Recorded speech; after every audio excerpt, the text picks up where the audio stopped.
Ravi, the Chicago branch of the Drug Enforcement Agency announcing this afternoon they arrested a TDA gang member in South suburban Madison. The DEA saying in a post on X that an investigation led to the arrest of a Tren de Aragua member in Madison, Illinois this morning for immigration violations. He's currently in Immigration and Customs Enforcement custody awaiting deportation. But this throws into sharp relief the historically opaque practices of ICE and immigration enforcement.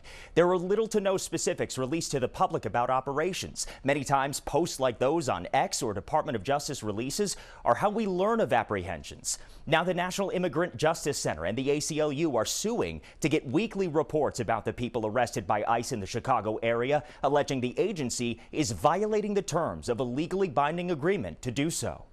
Just this week, 22 people in Chicago accused ICE of arresting them illegally. In their lawsuit against the agency, they claim immigration agents are violating an agreement to provide arrest data to the public. We're asking for transparency and asking for reporting going forward on a weekly basis of everyone that is arrested within the ICE Chicago area of responsibility. Yolanda Orozco shedding tears after her husband was arrested by ICE, as she says the agency flouted the federal agreement that requires prior warrants and proof that an individual is a flight risk before being taken into custody. Despite the fact that we're being told that criminals are the ones who are the targets, that there's no adjudication process, no independent verification that this is true. DePaul University Forced Migration Studies Director Kathleen Arnold says at issue is whether ICE and the federal government are unfairly targeting Chicago and Illinois with raids and roundups. The inability of the public to scrutinize this information or to contest it, which is a normal democratic right, is to be able to examine evidence, and we don't have that evidence. Without that data disclosed, plaintiffs say it's impossible to hold ICE accountable. The most recent publicly available information on ICE arrests is from 2024. Unless the government has something to hide,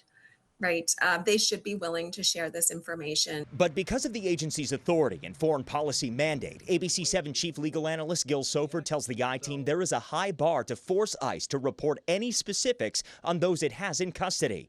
The Government Accountability Office criticizing ICE's data reporting in July of last year. What can force ICE to provide data is a judicial order to provide data. If such an order is issued, then ICE, under our system of laws, is obligated to provide it. That is not to say that ICE won't fight it and won't fight it at all levels of the courts, including up to the Supreme Court. So, of course, the I-Team will be watching closely as this case moves through the courts. The next time this case will be in court is early April. We're fighting so hard to figure out where these cases are in the system. And again, you know, we're just seeing the arrests one off on X and saying, okay, that's another one, when really they're asking for a centralized report every week. And once they're in the system, they seem to evaporate. Right. Thanks, Mark. Watch breaking news on YouTube. Subscribe to ABC 7 Chicago Eyewitness News.